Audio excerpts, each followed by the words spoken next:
Assalamualaikum warahmatullahi wabarakatuh. Alhamdulillahi wa kafa wa salamun ala ibadihi alladhina istafa.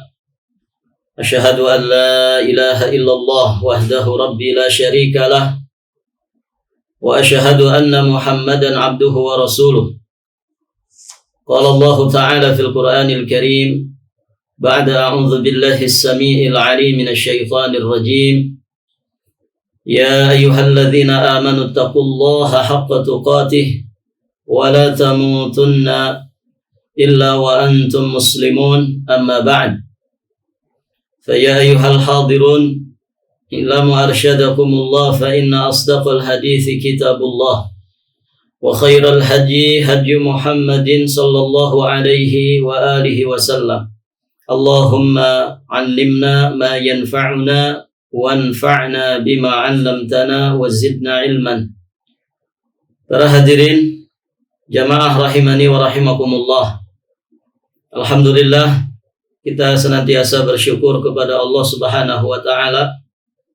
Pada kesempatan ini insyaallah taala kita akan melanjutkan tafsir juz amma dan sekarang kita akan membahas tafsir surat Asy-Syams. Surat Asy-Syams dalam bahasa kita artinya matahari. Surat ini termasuk golongan surat Makkiyah. Surat nomor ke-91 ayatnya ada 15. Ibu-ibu yang dirahmati Allah. Allah Subhanahu wa taala berfirman, ba'da a'udzu billahi as-sami'il 'alim minasy syaithanir rajim. Bismillahirrahmanirrahim. Wasyamsi wa duhaha wal qamari idza talaha wan nahari idza jallaha wal laili idza yaghshaha. Allah berfirman yang artinya demi matahari dan cahayanya di pagi hari, dan demi bulan apabila mengiringinya, wan nahari idza jallaha, dan demi siang apabila menampakkannya, wal laili idza yaghshaha, dan demi malam apabila menutupinya. Para jamaah sekalian yang dirahmati Allah Subhanahu wa taala, di sini Allah Subhanahu wa taala bersumpah dengan banyak sekali dari alat-alat sumpah yang Allah gunakan. Dan sering kita sampaikan bahwa sumpah Allah Subhanahu wa taala di dalam Al-Qur'anul Karim menunjukkan betapa pentingnya apa yang akan disampaikan oleh Allah Subhanahu wa taala dari isi sumpahnya. Baik, kita akan bahas ayat-ayat yang disebutkan di surat Asy-Syams ini. Yang pertama, wasyamsi wa duhaha. Allah bersumpah dengan matahari dan juga cahayanya yang ada di pagi hari. Demi matahari dan cahayanya di pagi hari. Dalam ayat ini kata Syekh Muhammad bin Shalih Al-Utsaimin, Allah Subhanahu wa taala bersumpah demi matahari dan demi waktu duha, yakni cahayanya di pagi hari. Kenapa Allah Subhanahu wa taala bersumpah dengan matahari, bersumpah dengan waktu duha dan juga cahaya matahari di waktu duha? Sebagaimana kaidah-kaidah yang pernah kita sampaikan, sesuatu yang dijadikan alat sumpah oleh Allah Subhanahu wa taala maka pasti memiliki kedudukan keistimewaan tersendiri. Ketika matahari waktu duha dan cahaya matahari di waktu duha dijadikan alat sumpah, berarti matahari dan waktu duha itu memiliki keistimewaan tersendiri. Baik. Para jamaah sekalian yang dirahmati Allah Subhanahu wa taala, salah satu di antara istimewanya matahari dan juga cahayanya di waktu duha adalah pada saat tersebut terkandung berbagai tanda dari tanda-tanda kekuasaan Allah Subhanahu wa taala di alam semesta. Tanda-tanda yang sangat besar yang menunjukkan kemahasempurnaan kekuasaan Allah Subhanahu wa taala. Betapa mahasempurnanya ilmu dan juga rahmat Allah. Betapa banyak tanda-tanda kebesaran Allah yang terdapat pada matahari, namun ternyata tidak diketahui oleh sebagian manusia. Lihatlah, kata beliau, ketika matahari terbit, berapa besar energi listrik yang dialirkan ke seluruh alam semesta ini. Cahayanya bermuatan miliaran tegangan listrik. Karena itulah manusia tidak membutuhkan cahaya listrik di waktu siang hari. Ya, bisa dibayangkan kalau siang hari kita pun membutuhkan listrik, harus berapa besar ya kita mengeluarkan biaya untuk membayar listrik kita. Namun alhamdulillah, di pagi, di siang, di sore hari kita tidak butuh cahaya dari listrik. Kenapa? Karena Allah Subhanahu wa taala memberikan fasilitas kepada kita semua. Allah menciptakan untuk kita matahari. Nah, ini tentu tanda kemahabesaran, kemahakuasaan Allah Subhanahu wa taala.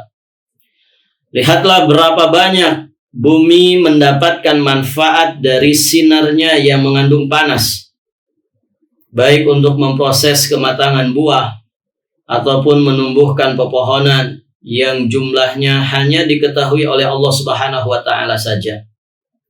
Sekian banyak manfaat yang bisa diambil darinya sehingga tidak dapat lagi dihitung jumlahnya. Sebab kebanyakan manfaat itu berkaitan dengan ilmu astronomi dan juga geologi.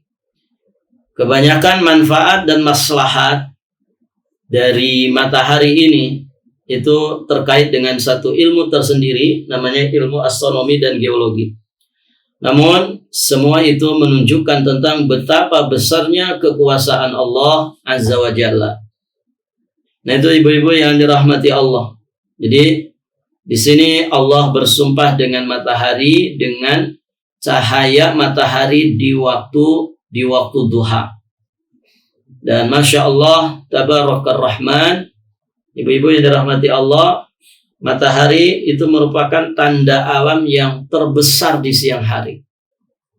Tanda alam yang terbesar di siang hari. Dia adalah ayat kauniyah. Ayat kauniyah Allah Subhanahu wa ta'ala. Yang paling nampak, yang hari-hari dilihat, disaksikan oleh manusia. Sehingga matahari itu merupakan tanda alam terbesar di siang hari. Dan Masya Allah, sebagaimana tadi disebutkan, bahwa manfaat dan maslahat dari matahari ini tidak bisa dihitung saking banyaknya. Nah, Syekh Muhammad bin Shalih Al-Utsaimin menyebutkan beberapa di antaranya. Jadi ternyata matahari itu menjadi sumber energi utama bagi manusia. Dia sumber energi utama bagi manusia. Matahari itu mengandung energi listrik yang sangat besar. Ya, Masya Allah, kita akan bisa mengetahui betapa nikmatnya matahari. Ya, kita bisa lebih mengetahui dan menyadarinya di saat dalam kondisi tertentu ketika Allah Subhanahu wa ta'ala dengan izinnya menutup sebagian daripada atau sebentar saja Allah tutup cahaya matahari itu bagi manusia. Kita mengenal ada peristiwa namanya gerhana matahari. Gerhana matahari total, di mana kondisi sinar matahari tertutup. Kondisi sinar matahari tertutup sehingga siang hari menjadi gelap.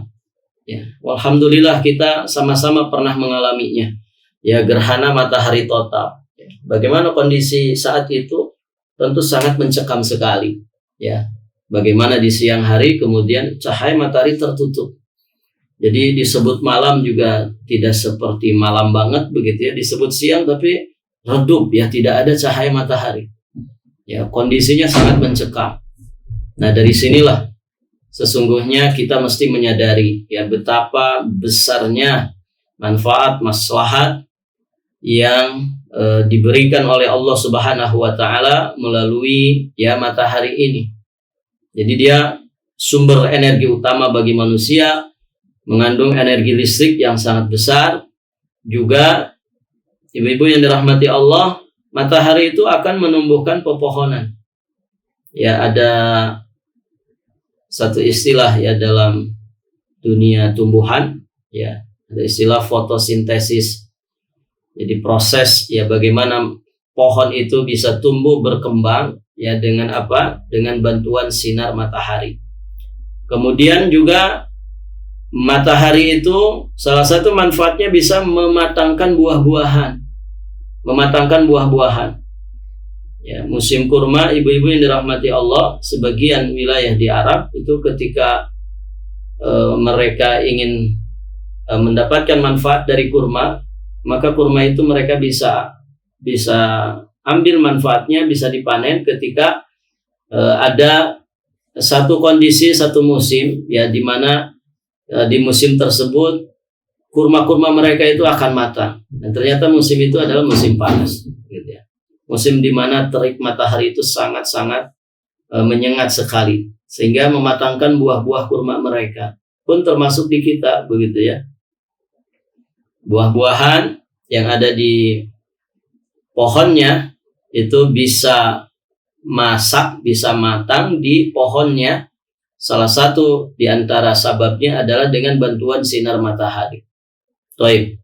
Kemudian matahari juga mengandung inframerah yang sangat bermanfaat untuk mengurangi rasa sakit pada otot-otot. Makanya Masya Allah para pakar kesehatan ya mereka sering menganjurkan kita untuk berjemur. Bahkan ibu-ibu yang dirahmati Allah, orang yang tubuhnya itu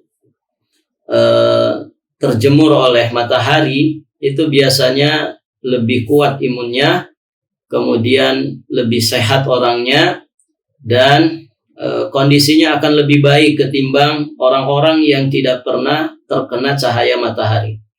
Makanya para pakar kesehatan menganjurkan ya di pagi hari di waktu duha ya paling tidak kita itu berjemur ya di bawah sinar matahari ya, dan seharusnya dirutinkan ya paling tidak setengah jam ya kita rutin berjemur.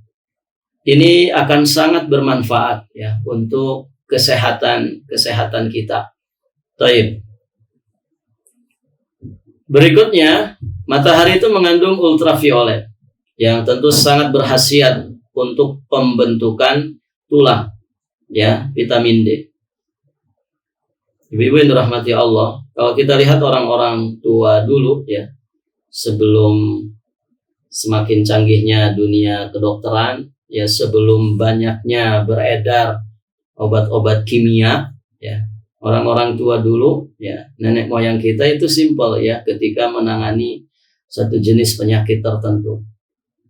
Nah, seringkali ya mereka memanfaatkan ya sinar matahari di pagi hari untuk menyembuhkan ya sebagian daripada jenis penyakit. Bayi-bayi zaman dulu ketika meriang-meriang dikit atau mungkin flu anaknya, itu nggak pergi ke dokter, nggak pergi kemana-mana ya. Jadi dijemurkan anaknya itu dengan di bawah sinar matahari di pagi hari, dan Masya Allah itu efeknya sangat luar biasa. Nah demikian ibu-ibu yang dirahmati Allah, dan pada dasarnya manfaat cahaya matahari itu tidak bisa dihitung saking banyaknya. Semakin orang mendalami ilmunya ya, ada ilmu tadi ya, ilmu tentang astronomi ya atau yang terkait dengan itu, semakin orang mendalaminya, dia misalkan mengkaji, meneliti matahari ya, meneliti bintang-bintang, kemudian benda-benda angkasa yang lainnya, maka semakin dia mendalami ya ilmu yang pada dasarnya mubah untuk dipelajari, yang manfaat dan maslahat untuk banyak manusia, semakin dia belajar, semakin dia mendalami ya, semakin dia akan meyakini betapa maha besar dan maha kuasanya Allah Azza wa Jalla atas segala ciptaannya. Makanya tidak sedikit ya para ilmuwan yang mereka mengkaji secuil atau sedikit saja dari sekian banyak makhluk-makhluk ciptaan Allah yang menjadi tanda kekuasaannya, yang kemudian akhirnya mereka itu dengan wasilah tersebut bisa mengakui ya keesaan Allah Subhanahu wa taala. Akhirnya banyak di antara mereka yang masuk ke dalam dinul Islam. Maka kita sudah dari lahir ya, kita sebagai muslim dari orang tua yang muslim muslimah, selayaknya kita lebih mendalam ya di dalam mentafakuri, mentadaburi ayat-ayat Allah Subhanahu wa taala, terutama ayat-ayat syariahnya, pun demikian juga dengan ayat-ayat kauniyahnya. Karena para ulama menjelaskan salah satu cara untuk kita ma'rifat kepada Allah adalah kita membaca ayat-ayat Allah Subhanahu wa taala. Nah, ayat-ayat Allah itu ada dua, ada ayat kauniyah, kemudian ada ayat syariah. Dua-duanya ya saling melengkapi, dua-duanya saling menguatkan ya tentang keesaan Allah Subhanahu wa taala. Begitu. Di dalam ayat-ayat syariah berupa Al-Qur'an dan juga sunnah Nabi Shallallahu alaihi wasallam pun banyak dibahas tentang ayat-ayat kauniyah yang semua maksud dan tujuannya sama, yakni mengajak umat manusia supaya mentauhidkan Allah Subhanahu wa taala dan tidak menyekutukan Allah Subhanahu wa taala dengan sesuatu apapun. Baik, berikutnya di ayat kedua Allah Subhanahu wa taala berfirman, "Wal qamari idza talaha," dan demi bulan apabila mengiringinya. Ibu-ibu yang dirahmati Allah, para jamaah sekalian, bulan itu termasuk tanda alam terbesar di malam hari. Kalau tadi matahari tanda alam terbesar di siang hari, nah bulan itu untuk malam harinya. Allah katakan wal qamari idza talaha, dan demi bulan apabila mengiringinya. Maksudnya apa ini? Bulan mengiringinya. Yakni kata beliau di sini, jika bulan turut berputar mengelilinginya sambil berjalan mengikuti garis edarnya. Jadi yang dimaksud mengelilingi di sini adalah mengelilingi garis edarnya, mengikuti perputaran matahari. Ada juga yang berpendapat bahwa makna mengiringinya yakni melakukan hal yang sama dengan matahari dalam masalah menyinari bumi. Jadi dua pendapat para ulama tentang makna ayat kedua dari surat Asy-Syams tadi. Idza talaha. Nah, maksud dari idza talaha itu ada dua tafsiran. Apabila mengiringinya, maksudnya mengiringi matahari dari garis edarnya. Nah, pendapat kedua mengatakan maksud mengiringinya di situ adalah melakukan hal yang sama dengan matahari dalam masalah menyinari bumi. Kalau matahari menyinari bumi di siang hari, ya adapun bulan ya memberikan cahaya ya untuk manusia yang ada di muka bumi di waktu malam. Taib. Syekh Muhammad bin Shalih Al-Utsaimin rahimahullahu taala beliau mengatakan, kata beliau, selama kedua pendapat ini masih termasuk dalam cakupan makna ayat, maka kaidah ilmu tafsir dalam masalah ini adalah kita menggabungkan kedua bentuk penafsiran yang tidak bertentangan tersebut. Begitu ya. Nah, itu kaidah tafsir yang sering diulang-ulang oleh beliau di sini. Jadi kalau ada beberapa versi tafsir di kalangan para ulama tentang satu ayat, satu kalimat, dan satu dengan yang lainnya saling melengkapi, tidak bertentangan sama sekali, maka ya semuanya bisa kita ambil. Dan tentu ya dengan menggabungkan kedua tafsiran tersebut, maknanya akan menjadi lebih luas lagi, sehingga faidahnya pun akan lebih banyak lagi kita dapatkan. Kemudian Syekh Muhammad bin Shalih Al-Utsaimin di sini ya beliau menyampaikan dan menjelaskan tentang dua tafsiran tadi. Jika kita katakan maknanya makna ayat tersebut dengan mengiringi bulan mengikuti peredaran matahari, jika kita maknakan ayat tersebut bahwa idza talaha itu maksudnya adalah bulan mengikuti peredaran matahari, karena memang demikian ya. Bulan itu setiap hari berputar lebih lambat daripada matahari. Jika kita perhatikan baik-baik di awal bulan, kita akan melihat bulan itu begitu dekat dengan matahari pada waktu maghrib. Di awal-awal bulan. Makanya kita mengenal ada ru'yatul hilal. Ya. Ru'yatul hilal biasanya dikenal oleh masyarakat kita di saat ya menanti kedatangan bulan Ramadan atau di saat menanti kedatangan 1 Syawal. Ya, ada ru'yatul hilal. Nah, bagaimana kaifiyatul ru'yatul hilal itu? Kita melihat bulan. Di mana melihatnya? Di ufuk barat. Yakni berselangan dengan terbenamnya matahari. Nah, dengan demikian berarti bulan kita akan melihatnya lebih dekat dengan matahari itu ketika di awal-awal bulan, yakni pada waktu maghrib. Ru'yatul hilal di situ. Baik. Namun ketika pertengahan bulan kita akan melihat bulan itu sangat jauh dari matahari di ufuk timur. Nah, ini kalau pertengahan bulan. Jadi semakin menjauh dari tempat terbenamnya matahari. Kenapa demikian? Sebab bulan itu akan terus berputar lebih lambat setiap harinya. Nah, itu tafsiran pertama. Bahwa bulan mengikuti peredaran matahari. Yang namanya mengikut berarti di belakang. Ya, tidak mendahului. Nah, kita bisa menyaksikan ya perbedaan peredaran atau munculnya bulan di malam hari. Kita akan bisa melihat perbedaannya ketika di awal bulan dengan di pertengahan bulan. Ada perbedaan yang sangat mencolok sekali. Kalau di awal bulan kita akan melihat kemunculan bulan itu sangat dekat dengan tempat terbenamnya matahari. Tapi kalau sudah pertengahan bulan, ya bulan itu menjauh dari ufuk barat. Ini menunjukkan bahwa bulan peredarannya lebih lambat ketimbang matahari. Sehingga idza talaha dalam ayat tersebut maknanya adalah bulan mengikuti peredaran matahari. Baik. Penjelasan tentang tafsir yang kedua bahwa idza talaha dalam ayat tersebut maksudnya adalah sinarnya itu datang setelah sinar matahari di siang hari. Ya. Kenapa ditafsirkan seperti itu? Bahwa idza talaha itu maksudnya sinarnya bulan itu datang setelah sinar matahari di siang hari.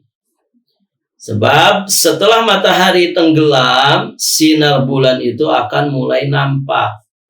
Sinar bulan akan mulai nampak terutama saat memasuki pekan kedua sampai akhir dari pekan ketiga. Di pekan kedua sampai akhir dari pekan ketiga, kita akan mendapati sinar bulan itu sangat kuat. Sinar bulan itu sangat kuat. Yakni apabila telah berlalu pekan pertama hingga tanggal 1 pekan terakhir, maka cahaya bulan terlihat kuat. Dan itu berbeda dengan 7 hari pertama dan 7 hari terakhir dalam 1 bulan. Bulan itu sinarnya menjadi lemah. Yang jelas sinar bulan tidak akan nampak kecuali setelah matahari tenggelam dengan sinarnya. Nah, itu yang dimaksud mengiringi menurut versi tafsir yang kedua. Jadi sinar bulan itu mengiringi ya sinarnya matahari. Ketika sinar matahari tenggelam, muncullah cahaya bulan. Dan akan semakin lebih kuat cahaya bulan itu di tanggal 8, maksudnya setelah berlalu ya pekan pertama di awal bulan sampai akhir pekan ketiga. Berarti ada sekitar 14 hari. Ada sekitar 14 hari cahaya bulan itu sangat kuat, terutama di ayam al-bid, ya, di hari-hari putih 13, 14, 15. Makanya di situ kita sangat dianjurkan untuk berpuasa 3 hari. Tanggal 13, 14, dan 15. Nah, demikian ibu-ibu yang dirahmati Allah. Jadi dua ayat ini mengingatkan kita tentang salah satu tanda-tanda kebesaran Allah, yakni berupa matahari dan juga bulan. Dua-duanya merupakan tanda-tanda kebesaran kekuasaan Allah Subhanahu wa taala yang sangat nampak disaksikan setiap hari oleh manusia. Maka kita diingatkan tentang itu. Dan Masya Allah ibu-ibu yang dirahmati Allah, seorang muslim itu ya mesti perhatian dengan waktu. Seorang muslim itu selalu mengambil pelajaran dari perjalanan waktunya. Seorang muslim itu paham banget ya mana waktu-waktu yang istimewa bagi dirinya untuk dia bisa mendulang pahala lebih besar lagi ya. Sehingga waktu-waktu yang istimewa itu betul-betul dimanfaatkan dengan sebaik-baiknya. Dan Masya Allah, masing-masing kita sebagai muslim mesti memahami tentang masalah bulan seperti ini, karena itu kaitannya dengan perjalanan waktu, peredaran masa begitu ya. Dan Allah Subhanahu wa taala seringkali mengingatkan kita tentang masalah waktu ini. Kita mengenal ada Asyhurul Haram, ya bulan-bulan haram. Kemudian kita mengenal ada Syahrul Ramadan, ada bulan Ramadan, ada 4 bulan haram, kemudian ada bulan Ramadan, kemudian ada bulan-bulan istimewa yang lainnya yang kita disuruh untuk berlomba dalam beramal soleh di bulan-bulan istimewa tersebut. Pun termasuk peredaran bulan dalam 1 bulannya. Masya Allah. Dulu kami punya seorang teman di pesantren. Jadi Masya Allah beliau itu bisa memperkirakan sekarang tanggal berapa di bulan Qamariyah dengan kalender Hijriyah tanpa melihat kalender. Dia bisa memperkirakan. Ternyata dia melihat bulan, peredaran bulan. Waktu itu ya kita usia-usia SMP atau SMA begitu. Nah, teman kita ini sudah bisa membaca itu. Ini kira-kira tanggal sekian. Kok antum tahu dari mana? Anda lihat bulan. Jadi ternyata kalau kita membiasakan itu, kita akan tahu ini tanggal berapa Qamariyah, bulan Qamariyahnya tanggal berapa. Begitu ya. Tadi sebagaimana penjelasan Syekh Muhammad bin Shalih Al-Utsaimin, jadi bulan itu di awal-awal bulan itu kemunculannya di ufuk barat, tempat terbenamnya matahari. Jadi matahari terbenam dia akan muncul bulan itu. Nah, kemudian cahayanya lemah. Cahayanya lemah, artinya tidak mencorot begitu ya. Cahayanya lemah dan terus ya sampai 1 minggu itu. 1 minggu cahayanya masih lemah. Nah, nanti sudah pertengahan masuk minggu kedua sampai akhir dari minggu ketiga, mulai cahayanya lebih terang, kemudian semakin menjauh dari ufuk barat. Semakin menjauh dari ufuk barat. Nah, ibu-ibu yang dirahmati Allah, coba ya sesekali kita melihat peredaran bulan ini untuk bisa menyaksikan betapa maha kuasanya Allah Subhanahu wa taala.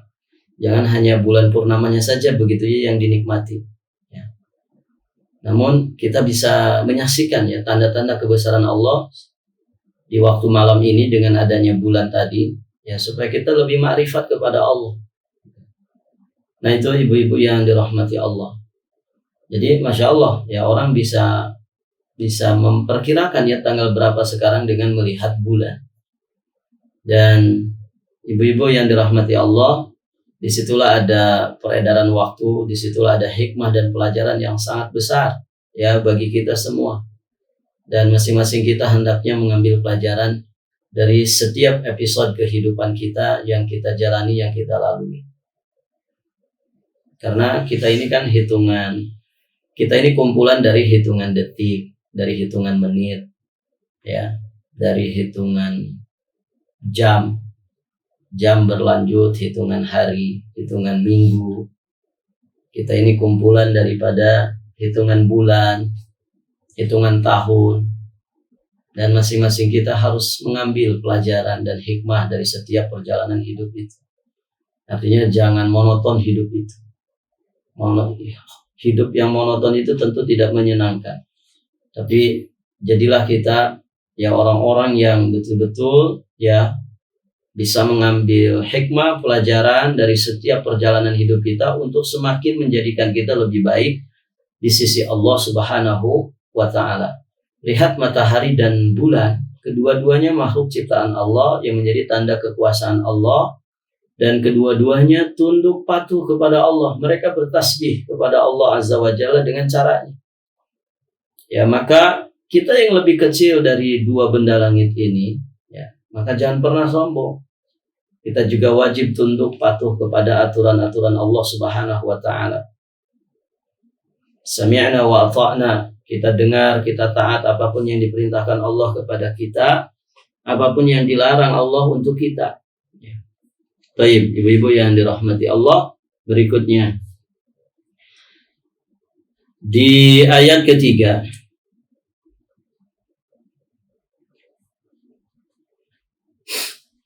Allah Subhanahu wa ta'ala berfirman, "Wan nahari idza jallaha." Kemudian di ayat keempat, "Wal laili idza yaghshaha." Dan siang demi siang apabila menampakkannya, dan demi malam apabila menutupinya. Ibu yang dirahmati Allah, siang menampakkan matahari, sedangkan malam menyembunyikan matahari. Seolah-olah dia itu kain yang dibentangkan untuk menutupi sesuatu. Jadi wan nahari idza jallaha, dan demi siang apabila menampakkannya, artinya ketika bumi menjadi terang benderang. Siang itu menampakkan matahari, kan begitu. Malam menampakkan bulan. Ketika matahari nampak, maka berarti bumi menjadi terang benderang. Karena pada siang hari segala sesuatu akan kelihatan dengan sangat jelas. Adapun firman Allah, "Wal laili idza yaghshaha." Wal laili idza yaghshaha, dan demi malam apabila menutupinya, yakni ketika bumi diselimuti kegelapan, seolah-olah pakaian yang dibentangkan untuk menutupi sesuatu. Hal ini akan tampak jelas ketika matahari tenggelam. Ya, ketika matahari tenggelam. Jadi momen-momen seperti ini ada banyak hikmah dan pelajaran bagi kita, menyaksikan matahari tenggelam. Saat itu kita berada di atas udara. Kalau kita berada di atas udara akan lebih nampak lagi. Kita akan melihat bumi di bawah kita itu hitam pekat, karena kita masih melihat matahari di ketinggian. Namun bumi di bawah kita nampak hitam, seolah-olah diselimuti pakaian yang serba hitam. Dan itulah makna dari firman Allah, "Wal laili idza yaghshaha." Dan demi malam apabila menutupinya. Ibu-ibu yang dirahmati Allah, ya, tafakur dengan makhluk Allah yang besar-besar ini, tazakur, ya, tadabbur, ya, dengan ayat-ayat kauniyah Allah Subhanahu wa ta'ala seperti ini sangat membantu kita untuk bisa menambah kualitas daripada iman kita kepada Allah Subhanahu wa ta'ala, dan semakin menjadikan kita makrifat kepada Allah Subhanahu wa ta'ala dengan sebenar-benarnya makrifat. Dan sekaligus akan juga menjadikan kita semakin makrifat kepada diri sendiri.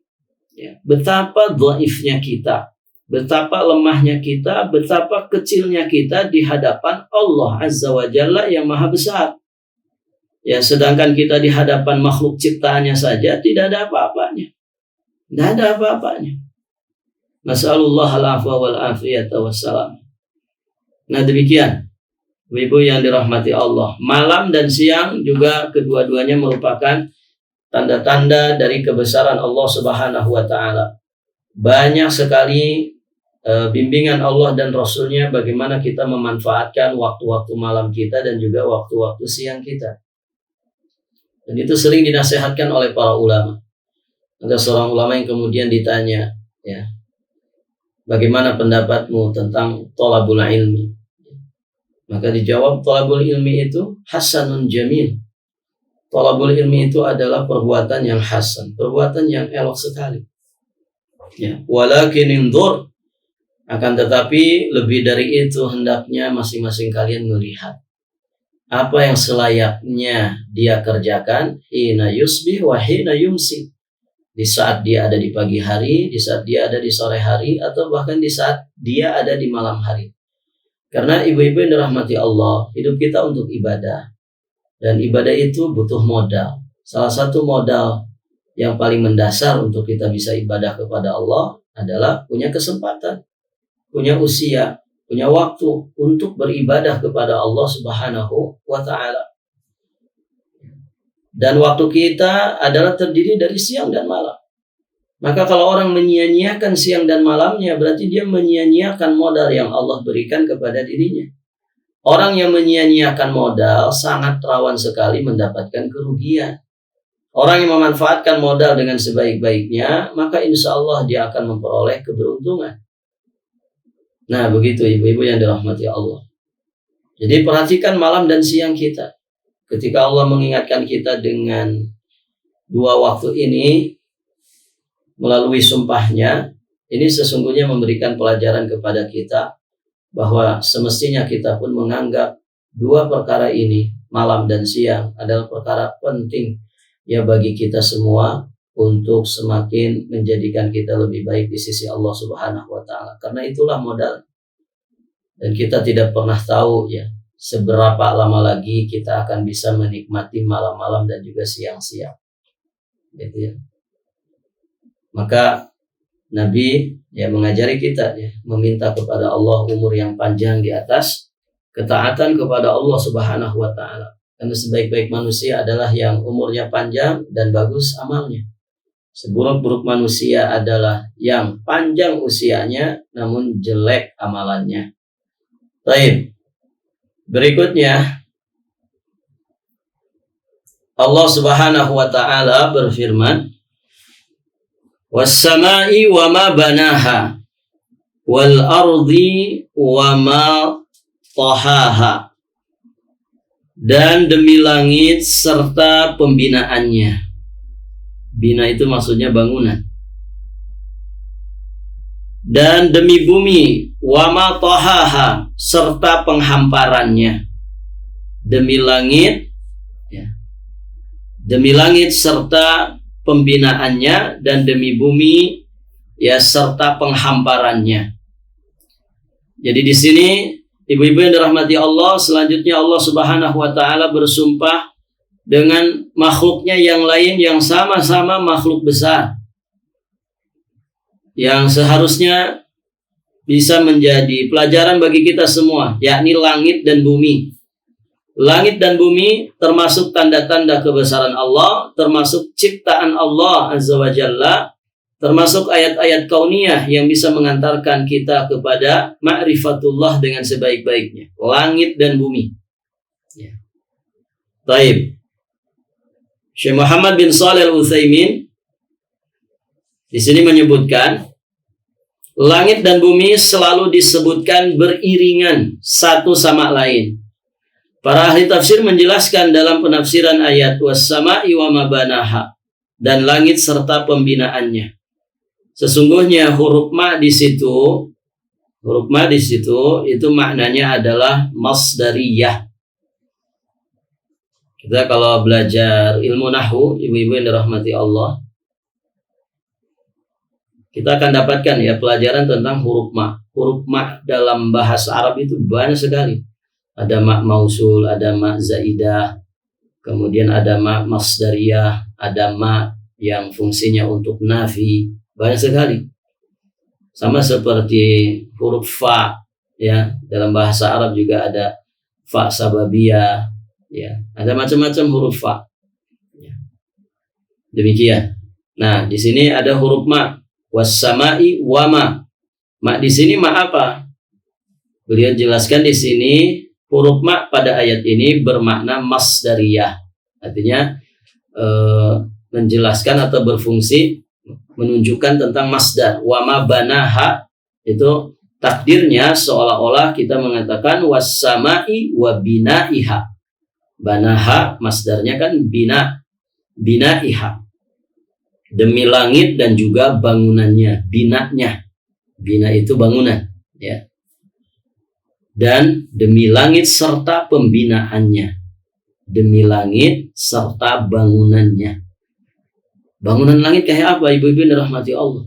Bangunan langit itu nampak begitu tinggi, luas serta kokoh, gagah, ya, tanpa ada satupun tiang yang menyangganya. Itu semua, ibu-ibu yang dirahmati Allah, menampakkan betapa maha kuasanya Allah Azza wa Jalla. Allah membangun, ya, membina langit itu begitu kokoh, begitu luas, begitu besar, tanpa ada satupun tiang yang menyangganya. Ibu-ibu yang dirahmati Allah, ya, di dunia ini kalau kita bikin langit-langit untuk bangunan rumah, mesti ada tiang penyangganya. Ya, kalaupun ada secanggih apapun, ya, namanya dunia arsitektur, tetap saja kalau kita mau bikin langit-langit, ya, mesti ada tiang-tiang penyangganya. Ya.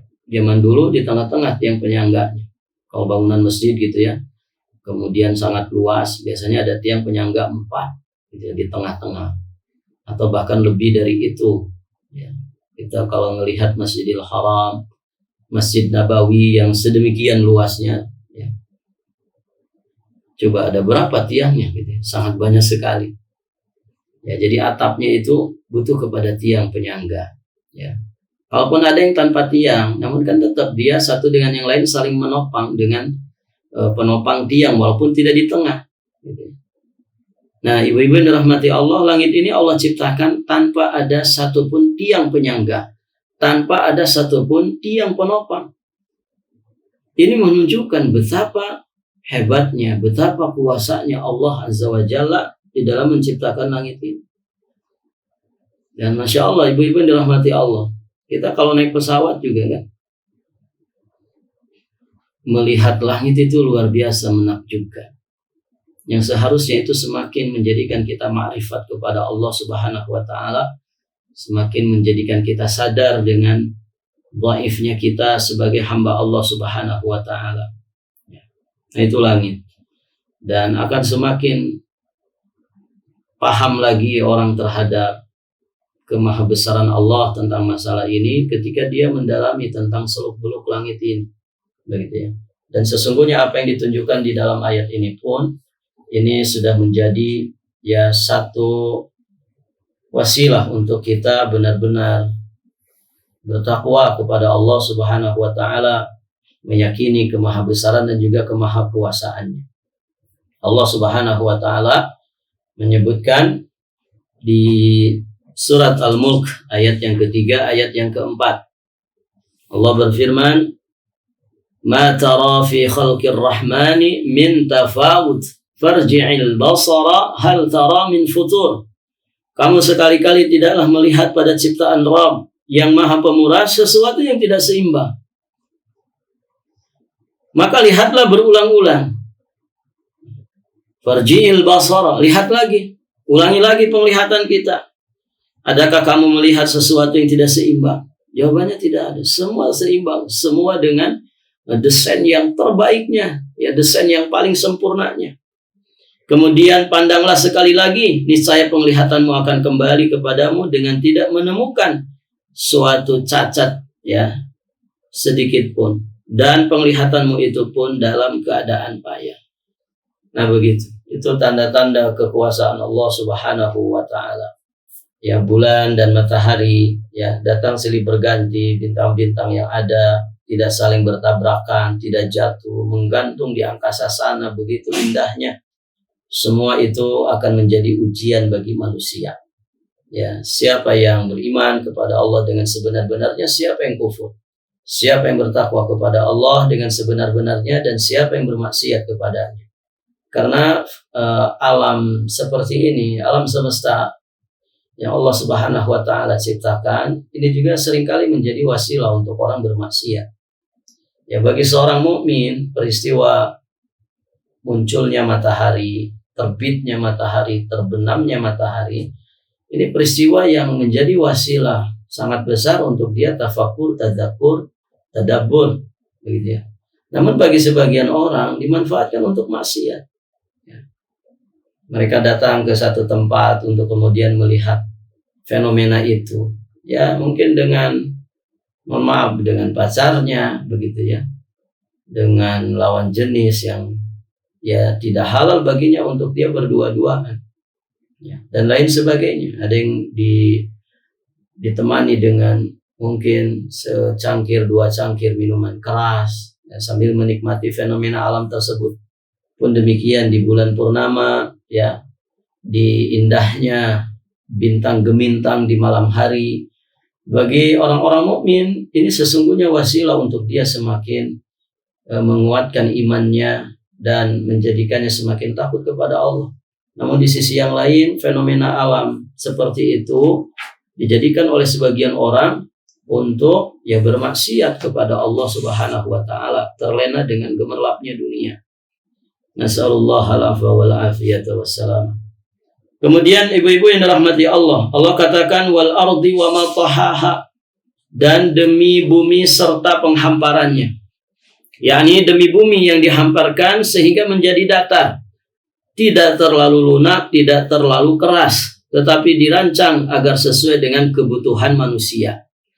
Jadi Allah sudah menetapkan bumi ini adalah tempat berpijak, tempat untuk menjalankan hidup dan kehidupan bagi umat manusia. Allah sudah memilihkan untuk kita bumi ini. Ya.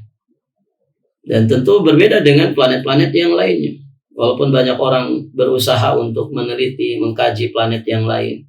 Katanya ada planet yang sangat mirip dengan bumi. Tapi ibu-ibu yang dirahmati Allah, Allah sudah menetapkan bumi ini tempat kita menjalankan kehidupan. Allah yang maha tahu apa yang manfaat dan maslahat untuk kita sudah menetapkan tentang itu. Ya. Lihat ya, bumi kita ini tidak terlalu lunak, tidak terlalu keras. Tapi dirancang semuanya agar sesuai dengan kebutuhan manusia. Dan ini merupakan nikmat Allah bagi para hambanya yang telah menciptakan bumi terhampar dan menjadikan karakter tanahnya itu tidak terlalu lunak ataupun tidak terlalu keras. Kecuali pada tempat tertentu itu pun sedikit sekali. Dan tentu tidak bisa dijadikan ukuran sehingga menafikan yang umum. Nah demikian ibu-ibu yang dirahmati Allah. Bumi dan langit, siang dan malam, matahari dan bulan, semua adalah makhluk ciptaan Allah yang menjadi tanda-tanda kebesaran dan juga kekuasaan Allah Subhanahu wa taala, yang kalau kita mentafakurinya, mentadaburinya, akan menjadikan kita mendapatkan hikmah pelajaran yang sangat besar ya, untuk semakin mengesahkan Allah Subhanahu wa taala, menumbuhkan iman dan takwa kita kepada Allah, dan semakin kita sadar dengan kelemahan diri kita sebagai hamba Allah. Dan itu manfaat sekali untuk kita itu tidak terjatuh ke dalam takabur, ujub ataupun sombong. Demikian ibu-ibu yang dirahmati Allah, sampai di sini pelajaran kita. Semoga apa yang dibahas bermanfaat bagi kita semua. Apa yang kita pelajari semoga menjadi ilmu nafi dan menghasilkan amal yang saleh. Dan semoga dengan belajar ini kita bisa semakin menguatkan iman dan takwa kita kepada Allah Azza wa Jalla. Amin ya Allah ya mujibas sa'irin. Akhiru da'wana alhamdulillahi rabbil alamin.